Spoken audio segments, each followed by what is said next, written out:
Welcome to Let's Get Writing. I'm your host, Kathryn Taylor. Season 5. We are back, Season 5, and we've got a great show to start the season. Joining me is none other than Alan Doyle, one of Newfoundland and Labrador's favorite people.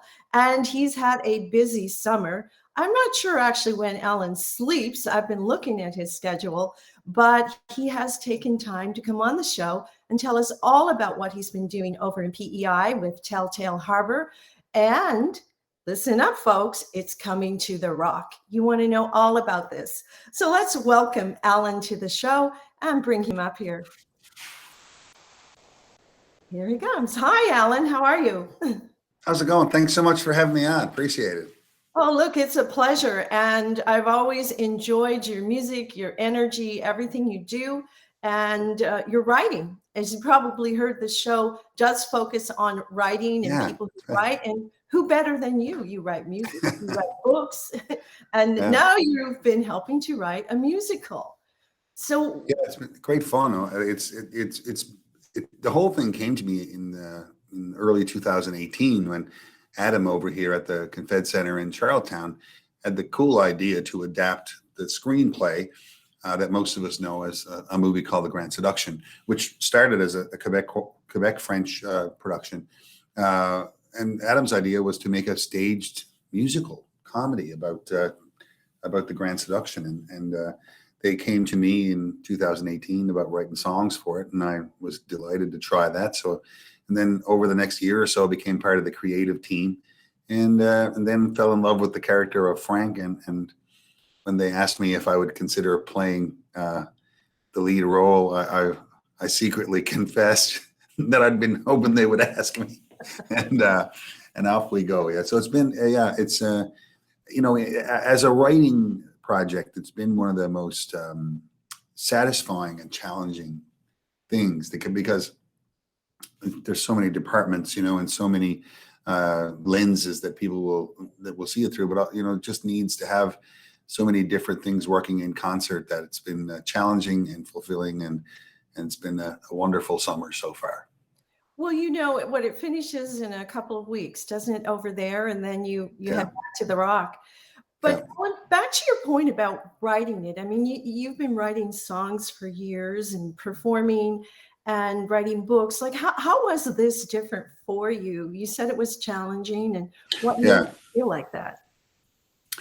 Well, the most challenging part about it is that, any kind of performative piece of theater, especially musical theater, has a few columns of writing, right? Like someone's writing songs and someone's writing dialogue and someone's writing story, and then someone's trying to imagine how all that will be lit and staged, and what costumes go on people, and what the band below you will play, and all of those different departments who are often occupied by similar people. Like, I was in 2 or 3 of those departments, and then all of those departments have to progress together. So like you're not serving any great function to get way ahead in the song department if the story department's not with you, because they may want you to change something. And then the same with, the staging of a play of like ours might determine that, a lyric in verse 3 of the song you wrote about going left, well, we can't go left because there's a light there. So you got to go right. So you got to rewrite it, and you're just constantly adapting and constantly altering to help the other departments advance to where you are, or to try to catch up to where they are, and it's so in that regard, it's extremely collaborative writing. And I think writing most of the books and stuff, that can be a very solitary thing, this is the kind of the opposite. It's very, very collaborative, which I'd much rather do any day. I'd rather co-write a song than write a song, and I would co-write my books if I could figure out a way to do it. But I don't like doing it by myself. When you say that, Alan, I know exactly what you mean with writing a book. That it is very much of a solo project, and when you get the energy of another person, it just can take off. Yeah, I've always been that way as a songwriter.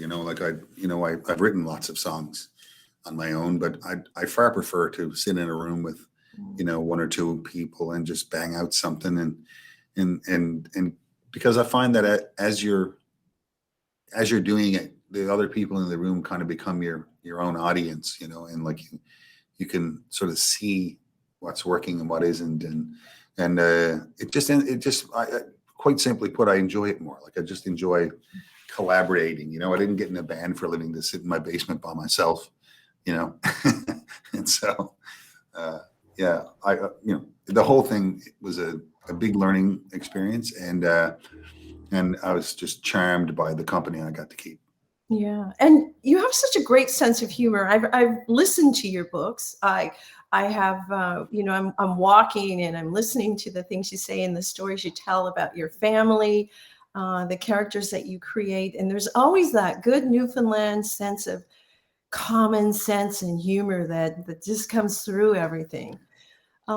Were you able to carry that feeling through on what you were working on with this show? Yeah, for sure. All that comes with us, and especially since the story is effectively based, in places like Newfoundland, where those small communities have to be filled with sensible, practical people, or they would never survive, and they also have to be filled with these colorful dreamers, who make up the Friday nights of the town, and who make the town everything. They make it things that it isn't, and they love their own backyard so much that they're almost blind to its shortcomings, because as far as they're concerned, it doesn't have any, and I grew up in Petty Harbour, a little fishing town, and there were so many people in my young life who were, adults who just swore that there was nothing better than Petty Harbour anywhere in the world. And like that, it was not only a great little fishing town, it was the best town. And then like whoever drove the forklift in Petty Harbour was the best forklift driver in the world. And like and the hockey player, who didn't make it to the NHL from there must have been some kind of conspiracy, because clearly he should be in the NHL because he's the greatest hockey player in the world. And it almost to a point of blindness. There's a passion for what's around you, and I find that lovely. Like I find that charming, and I didn't have a hard time drawing inspiration from people like that for the character of Frank that I play in Tell Tale Harbour. Mm-hmm. Yeah, great inspiration right there. And what you say is so true. Living in Newfoundland myself, when people come to visit, like they say, what do you do here? I mean, what do you mean? What do we do here? What do we not do here? We're fishing, we're hunting, we're outdoors, we're on ATVs, all of those things that kind of occupy us and take us into nature. But we tell stories. And telling stories is one of the things that I think we excel at. And you certainly do. You certainly do excel at telling those stories and creating the color and the nuances and capturing the people of our province so well. Yeah, thanks for saying that. And I think I don't know. I mean, it's above my pay grade to figure out why we're good storytellers in Newfoundland, but we are. And I have my own theories about why that is. And I think it probably has something to do with the fact that no one's coming, like, and having traveled a lot around the world, and especially in the States, and the parts of the United States, for example, that people think of as small town America or whatever, somewhere in the middle of Illinois or something, and they talk about I just got to get out of this town. If I could just make it out of this remote town. And when I finally got to visit there, touring in places, I'm just using Illinois as an example. You go like, what are you talking about?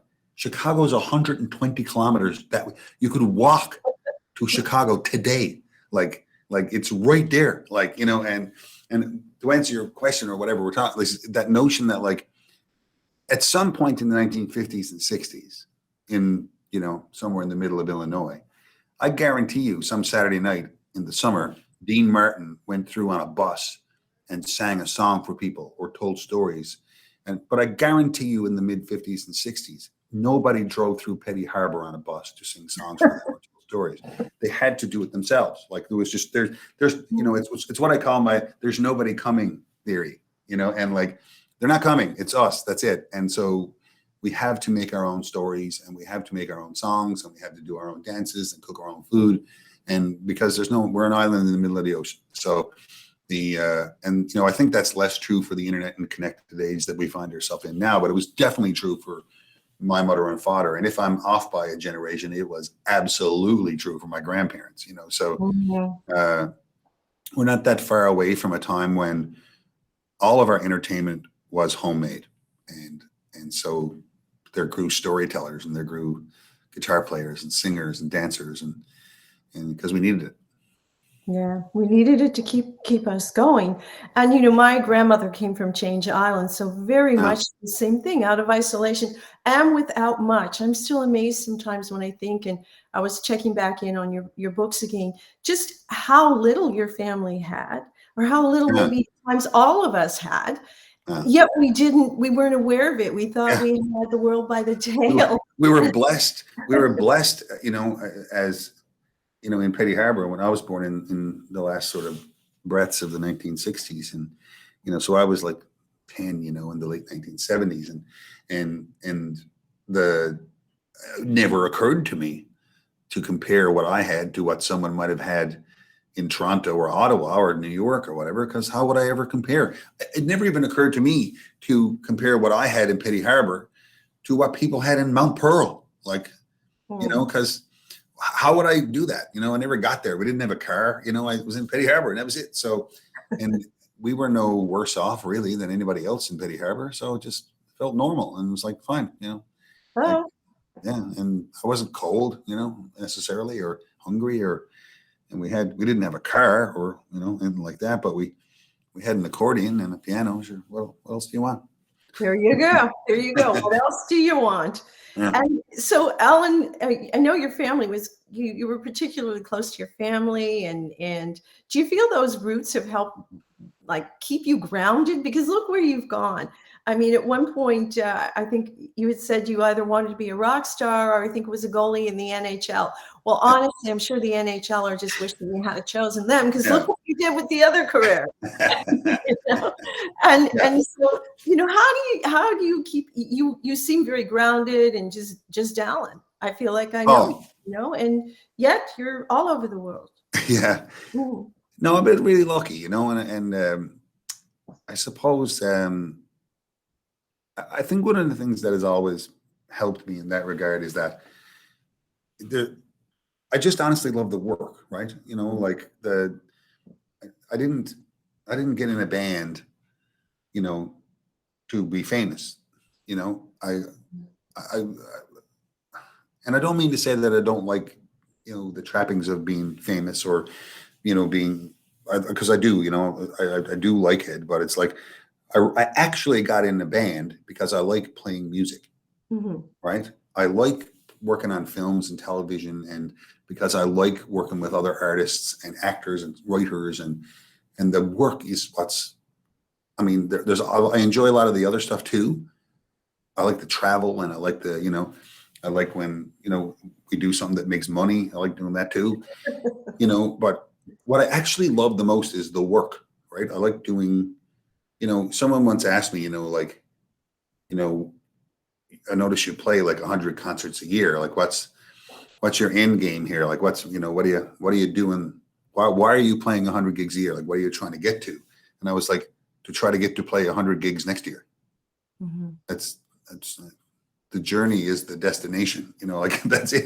I was like, this is it, man. It's like, I don't, and I think if that's where you come from, I heard somebody say one time that if you love the work, then the work will save you, and the work will be all you ever need.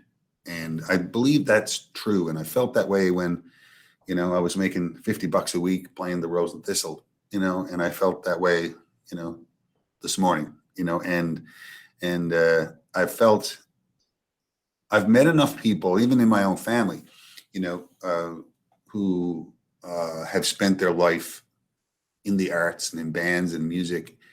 And I think because they all did it semi-professionally or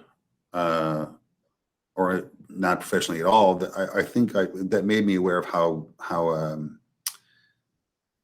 rare a life like mine is, and how hard it is to get to do this for a living for this long, you know, and how special it is if you're lucky enough to get it handed to you. And so, yeah, I mean, I don't know, that's always been the thing that I remember first when I wake up, is how lucky I am to get to do this for a living.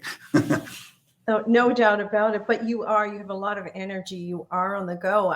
And speaking of that, let's just drift back to the show and the dream team. So that's how it was described. There's a group of four of you. Yeah. Just talk a little bit about that, how that Sure. came together. So Adam Brazier is the creative director here at the Charlottetown Festival. So his job is to program and in some cases develop shows for the summer season here at the Charlottetown Festival, which has been doing plays and musicals like Anne of Green Gables and Mamma Mia and everything else since the 1960s. I mean, like it's been literally here for over 60 years now, I think. And then so Adam had the idea for Tell Tale Harbour, and then his first contact for it was a guy named Bob Foster. And Canadians will know Bob Foster as the guy who's been waving the baton in front of almost every musical in Toronto for the last 20 years, including Come From Away, including Mamma Mia and all the Mervish stuff and all the different things that have been going on in Toronto. And then I actually met Bob years ago when I was very young, and he was playing in bands with Jan Arden, and he wrote a bunch of songs with Jan. But that's where, so that was the origins of the Dream Team, the two of them. And then they contacted me in 2018 to write songs for the production, which I was delighted to get asked to do. And so I wrote some, and they liked it enough to bring me on as part of the creative team. And then about a year later, when we got to the point where we needed a real honest to God book writer, a dialogue writer, and a storyteller, my neighbor right across from my street in St. John's is a man named Ed Rich, and Ed is well known in Newfoundland and across Canada for writing books like Rare Birds and screenplays. He's written everything, so he came aboard. And then when we went to do the first production of it, there's a couple of names in the Canadian theater world who are sought after as directors and dramaturgical people. And of course, the leading, at the top of the list is a gal named Jill Kiley. And Jill has been literally just finished her 10-year tenure as the director of English theater at the National Arts Centre in Ottawa. And she is the premier sought after director in Canada, and the guys, know of her as this professional person. And of course, when we were chatting about possibilities, I said, well, I graduated high school with Jill.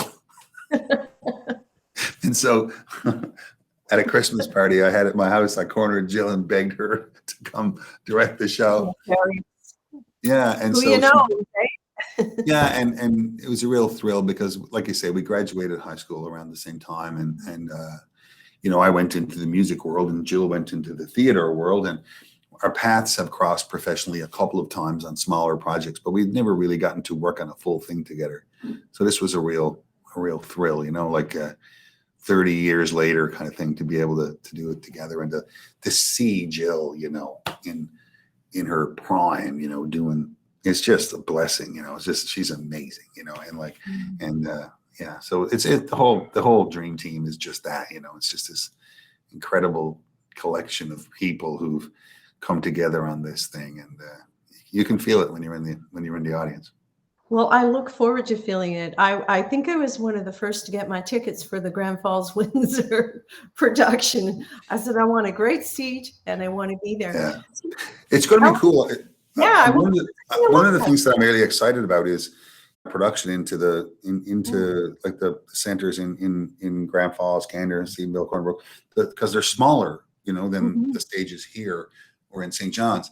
And our set is just going to fill it in a really cool way. And like, it's going to be, it'll probably be one of, if not the biggest production that's ever been in that theater. Like there's there's a cast of 12, and there's a massive revolving spinning set, and there's a 10-piece band and a full sound and lights crew, and like it's a spectacle to see.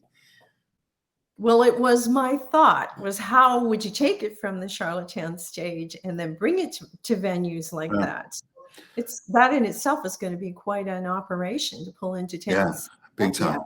Big Yeah. time. Yeah, I'm glad it's not my job. And but I mean, it is what's happening is probably what you imagine is happening when we finish upstairs here at the Confed Center on the 24th of September.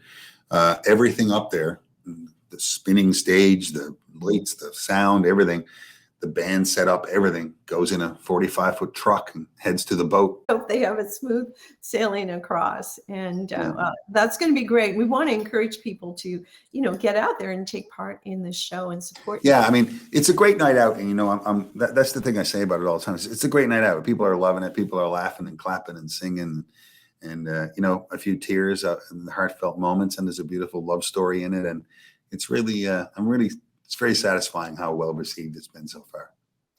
And Ellen, the first night, just go there for a minute. The first night you've been rehearsing and you walked out on that stage. You've been on a lot of stages. You've done a lot of shows.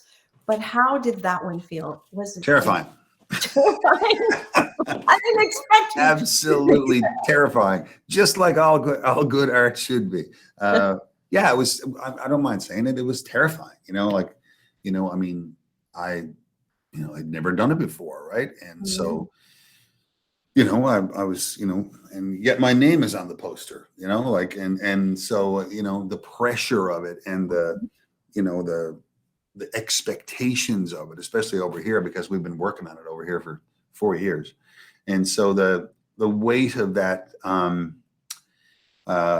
was noticeable, of course, to say the least. But then it was, I was buoyed up by my castmates who, to the very last one, have been kind and generous with their time and talents, to show, to help me fit in, to help me learn how to do it, to just to make it a family, yeah, it's been an incredible steep learning curve, but on that night it was it was terrifying, and and I was really glad to get through it and get this and go on to the second one. Yeah. Yeah. And and I can understand that there would have been a lot riding on your shoulders and a lot of expectation. Yeah. And but you know what? Sometimes it's just good to shake it up again, isn't it? When you, I mean, I'm 53, right? And so like it's the kind of when I've been lucky enough to, as you mentioned, to have books and some television stuff and records or whatever and concerts, and that I think it would be really easy when you get to my age to just live in whatever is most comfortable, right? To put on whatever pair of pants fit the best, and I think, whereas I don't think there's anything wrong with that necessarily, so much as if at my age you can still find a new pair of pants that fit, you should try them on. I like it. Look, it could be that could be the topic for your next book. Yeah. Just saying, Ellen. Yeah. But also great that you've been doing this, but you are not going to stop. You roll over to Newfoundland, then you're going across the pond. You're doing a tour of the Rhine. Listen, I've done some of those, but I sure wish it was on that one. Yeah, they're great. So a lot of that stuff that's coming up right after Tell Tale Harbour is a holdover from a tour that I started in 2020.